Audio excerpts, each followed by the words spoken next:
Every leader has a strategy. Executing on that strategy is the challenge. If you want to learn how to effectively achieve what you've set out to accomplish, then this show is for you. Gain keen insights and listen in as leaders share their stories and challenges. SOAR Vision Group and the Baldrige Foundation welcome you to Leader Dialogue Radio.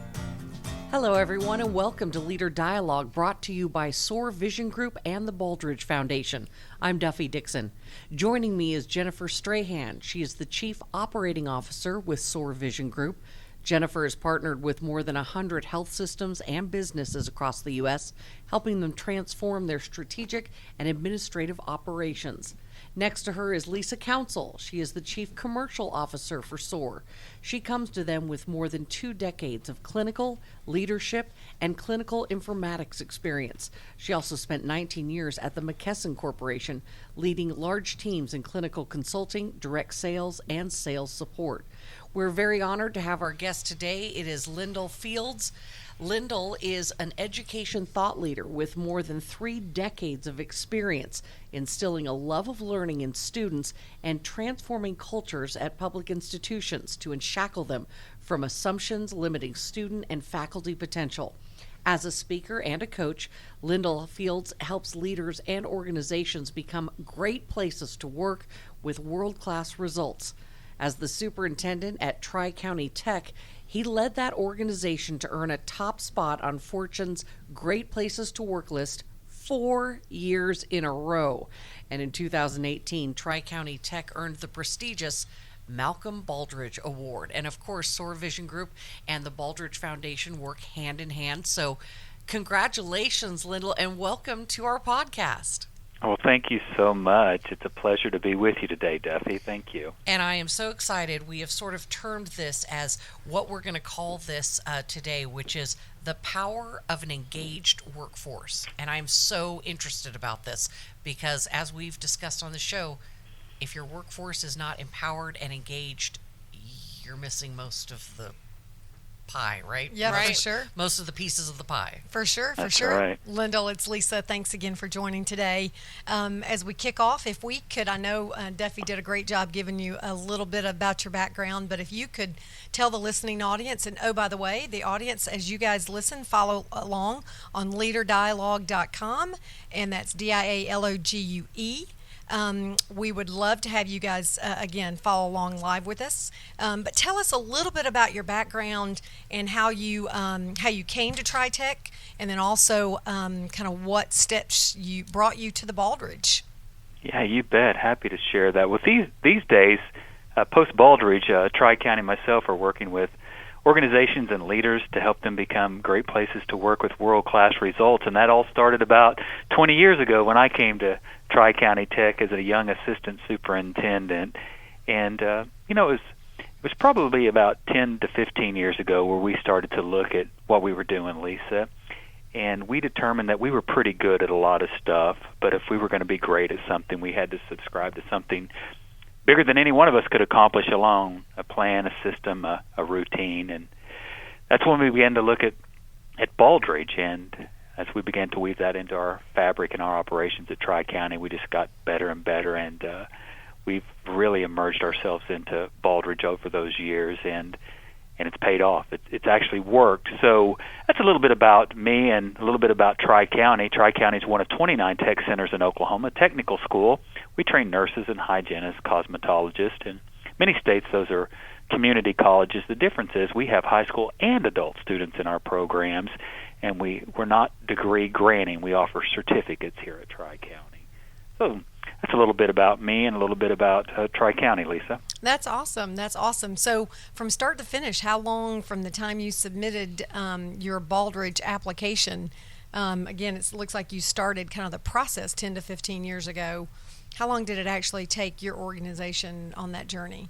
Wow. So, we have the long version and we have the short version. So we started to dabble in Baldrige back in 2003, really at the state level, and began to attend conferences, the national conference. But in earnest, I would say it was probably closer to 5 or 6 years ago. And specific to Baldrige, we after we won the state level, Lisa, we didn't submit an application the following year. The year after that, we submitted our first Baldrige application, then a second, and then our third application was actually the one that resulted in us earning the award. So the long version is it was about 13 years, but we put the pedal to the metal about 6 years ago. That's awesome, and that's pretty common. I know in many verticals it's that 9 to 10, sometimes longer, but people don't always. They're not on the full official journey. So I think that makes perfect sense. I think it varies a lot on what's embedded in the DNA. So, Lindel, I would love to hear a little bit about there's this process, this journey where whether you're starting out for the first time with Baldrige, you can go through this process and it probably takes a little bit longer, versus when you become really earnest into it, as you mentioned, it starts to accelerate with what you start to see because you get momentum. And I think of it like a snowball going downhill. Not that we ever really get that over here, but great analogy. I like to great dream. Analogy. How about a tumbleweed? If we're in Phoenix, that would work. That'll work. So I'm just curious, what was it that kind of pushed you guys over the edge to say, all right, we're not dabbling anymore. Now we actually are kind of moving forward full force? Yeah, so I think you have to really look at the first part to put that into perspective. It's we had to build the foundation of the house before we could really get serious about it. Our customers are students, so in order to help our students by the masses, we recognized that we had to do something different. We're a public institution, but we're a business, so we began to look at things differently, and we had to get our workforce in order, right? And we knew until we did that, we really weren't going to be able to help the students by the masses. So we call it vision is the spark, culture is the flame. So the first thing we did was create a vision, what we called Vision 2020. And if you don't mind, I'll break that down for you. But it was 4 major goals intended to establish Tri-County as one of the premier education entities in the United States. And this happened before we submitted any application for Great Places to Work or Baldrige. So we knew what the mountaintop looked like. We just had to figure out, how to get there. So you have to paint a vision like any championship baseball team. All championship baseball teams want to win the World Series, and everybody wants to be a part of a winning team and something bigger than themselves. So we painted the vision and created a culture capable of reaching that vision. It sounds simple now, but that was really our method to the madness.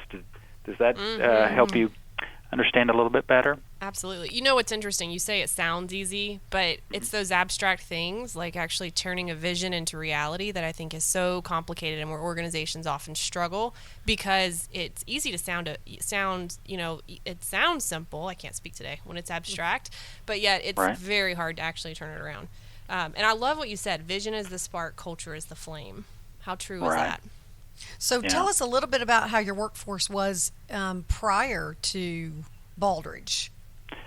Sure. Well, we were a good organization. We have loving people, educators that we call all of our folks educators, and teaching kids and just doing the best we could. But back then we had a divisive teachers association. There was negotiations going on, which, by the way, there hasn't been a teacher negotiation at Tri-County in 12 years, I believe now. Wow, that's awesome. How about that? So that's exciting because we're all on the same page and we take care of each other. And in 2004, I believe it was, we implemented performance-based pay at our campus. And every year since, every person at Tri-County's received a raise and been eligible for a bonus. And I have to tell you, that's in Oklahoma, and like everybody else, we had 2 recessions, and we just made that a priority. But, pay and benefits is only the beginning. You have to do those things to even play the game of baseball, to go back to my other analogy. It's the culture after that. You have to touch the heart before you ask for the hand. I did love that. And now we're all in it together. It reminds me of a book relevant to healthcare where it's called Patients Come Second. And the whole premise behind the book is that if you focus on your employees and your team first, they will naturally treat your patients better. And it's obviously directly transferable to education space. And so you mentioned things like pay for performance is one example of that's meaningful to employees, right? Their pocketbook impacts their family, impacts what they do, and how they can actually bring joy to their personal lives, as well as that obviously flows into professional lives. So I think it's a really important piece of what you're talking about with workforce and how you have good people. So how do you support them to be the best they can in their roles? Right. And so, you mentioned the pay for performance and benefits, and want to reiterate, those things are important, but what people really need in an organization is often what leaders miss. I have the opportunity to coach a few executives in my role, and they're often deflated or discouraged, and sometimes say that employees don't appreciate me. I give them time off, I pay them well, but what employees need beyond that is they need proximity. They need proximity to the leaders. Yes. Number one, and number two, they want and need meaningful work, and they want to be a part of something, a vision that's significant at the end of the day. And it may seem so simple that being gracious in the workplace is a given, but it's sometimes not. And that's really what made the difference, I believe, at Tri-County. So, more organizations, and this has probably happened over the last 8 to 10 years, or, they embark on, this town hall philosophy, right? The bigger organization, I came from a really big McKesson corporation, and, town halls, we tried to make, executives and leaders accessible, even though there were lots of people around. Can you compare and contrast maybe your environment to maybe what organizations think we're bringing our leaders in, we're getting them in front of the people? Is that equal to what you did at Tri-Tech? Yeah, so that's a really good point. Town halls, bringing the leaders, making them accessible. That's good, but that's really pretty basic stuff. And I recognize that lots of organizations have, hundreds of employees. A lot of organizations also talk about transparency, and that's really what bringing the leaders into the fold is all about. For us, what we began to do is I have 93 educators that I get to work with, and I meet with them one-on-one, actual one-on-one meetings to talk about their hopes and dreams. And when you do that, you learn so much about an individual in your organization that has leukemia, that has $1,000 a month medical bills, or a person in your organization that has the capacity to work on your vehicles and you didn't know it. I could go on and on with examples. Now, is it realistic for somebody with 5,000 employees to do that? Probably not, but one of the simplest things we've done was cut down on the number of communication methods. And if you don't mind, I'll get specific to Baldrige. If you put it in an application, they're going to look at it. And we were so proud of ourselves in the early days to say that we had 18 communication methods, right? And more is not always better. Right. Less is more. Stick to the core is one of our mantras. And so we have 3 communication methods. So I can't visit with everybody every day, but I can get on a Facebook Live and tell the educators on our Facebook page, let them know the most important 3 things they need to know this week.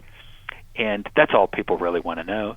They want the information. And you don't have to tell them that you're firing somebody or your trade secrets. They just want to know the boss is available and that what's going on in the organization.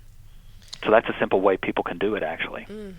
This reminds me of one of the mechanisms that we often share with organizations, and you're probably familiar with it, is catchball, right? So that is a method where there's a few different layers within catchball. So there's an executive component where you're bringing your leaders together. There's a leadership component where you're bringing your senior leaders as well as your middle managers and frontline all together on, for instance, in this case, a weekly rounding situation where you may have your executive leader partnering with a middle manager and they're rounding on a frontline unit or a frontline department, or it could be your educators, or again, I tend to refer to healthcare just because that's my world, but certainly transferable. And in the midst of that, it can't just be like, oh, hey, Duffy, how are you today, right? Because how's everything going? Oh, it's good. Yeah, everything's good, right? But if you actually have very targeted communication that you're working through, hey, I see your metrics are actually trending up. What you guys been doing? That's really great. or I see you guys kind of hit a little bit of a snag. So it becomes much more meaningful communication, where that transparency actually leads to not only openness but accountability, which is again, it's easy to talk about, but when you actually implement a mechanism behind it, it supports exactly that you're talking about. You're bringing the leaders to the front line in a meaningful way. And you also have to have that trust built in before that, because I know that a lot of people, when the boss comes, when they say, let's all go to lunch, right? Let's do a round table lunch. The some of the workers will think, what is this? And so when employees are asked to be honest or provide feedback for their superiors, it has to be a safe space. And it has to be acknowledged that however they, let their feelings be heard, let their hair hang down, but seriously, because I mean, the problem is, it's the same thing when a new manager comes in or a new CEO. I have an open door policy. I'd love to know what you'd like us to do better. And the big joke is, whatever you do, don't go in there and say right, because this is a trap. They're making the list of who's going to be gone in a month. Right. And one thing I recommend if organizations are starting is actually round on areas that aren't yours. So that way obviously it'll take a little time to get used to people, but it's not the feeling of either tattling or, well, as soon as I tell you, you're just going to kind of throw me under the bus or get on to me for saying it. And you're right, it takes time to build that culture, which obviously is not an easy element to work through in an organization. So Lindel, how did you start to kind of see that transition from where you started? And to your point, you were a good organization, but for those of you who have read, I think Jim Collins talks about good's the enemy of great.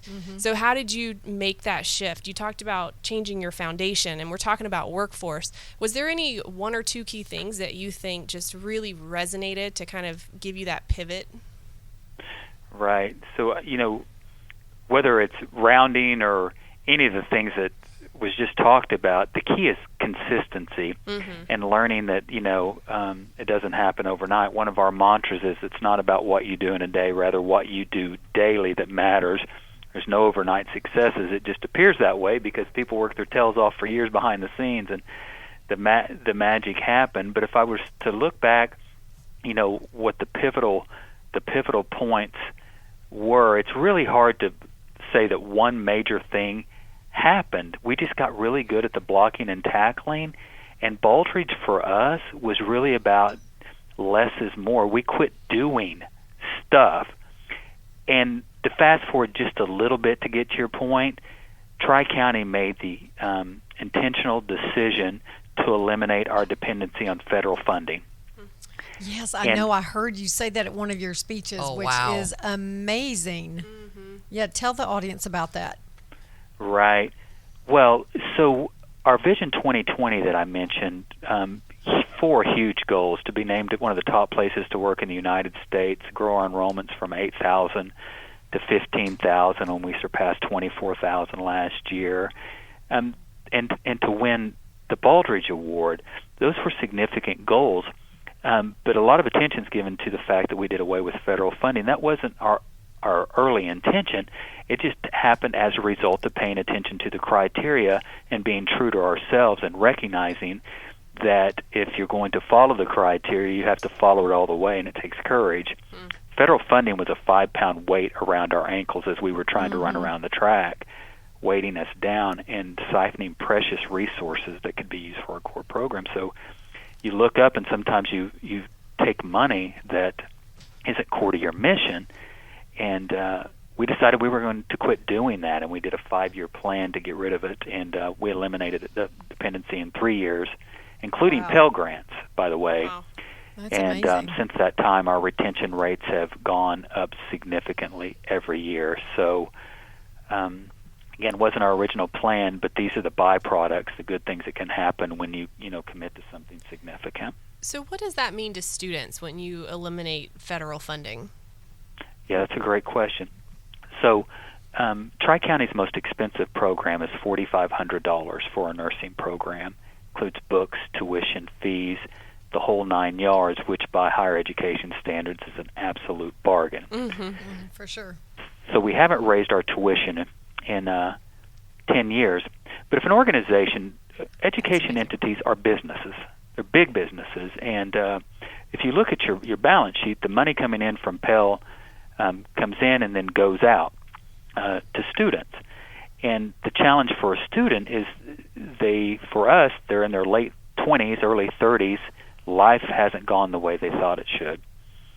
They didn't go to college. They didn't go to career tech. They have 3 kids. They can't make ends meet, and they can't quit work to go to school full time. Well, Pell wouldn't begin to pay the difference. Student loans are outrageous. So what we did is we created flex programs. And so an adult can come to us 2 nights a week and 1 Saturday a month. So a husband and a wife, they can sit around the dinner table, and they can see the light at the end of the tunnel. They can keep their jobs. They can work, and we'll give them a scholarship up to 2/3 of their tuition. Everybody has to have skin in the game. And so when people can work and go to school, I think that's the ideal situation. Oh, for sure.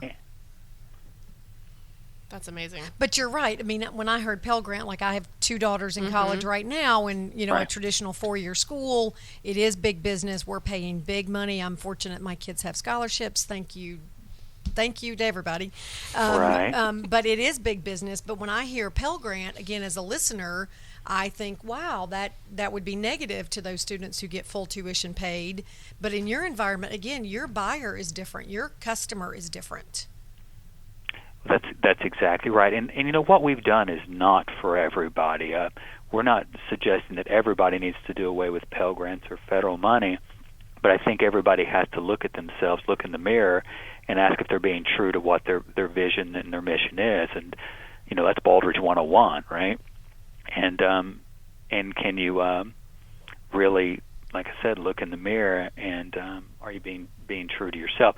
So it's not for everybody, but for us it was the right choice. We were able to free up local dollars to support our core programs and services. Like everybody else, we're a public institution. We're funded by tax dollars, so you want to make the best use of those dollars as you possibly can. Absolutely. I was going to ask, I'm fascinated by technical colleges because I think more and more, and I think this started, I'm going to say about 5 to 10 years ago, but there was there were huge discussions going on, as you mentioned, because of the cost of college.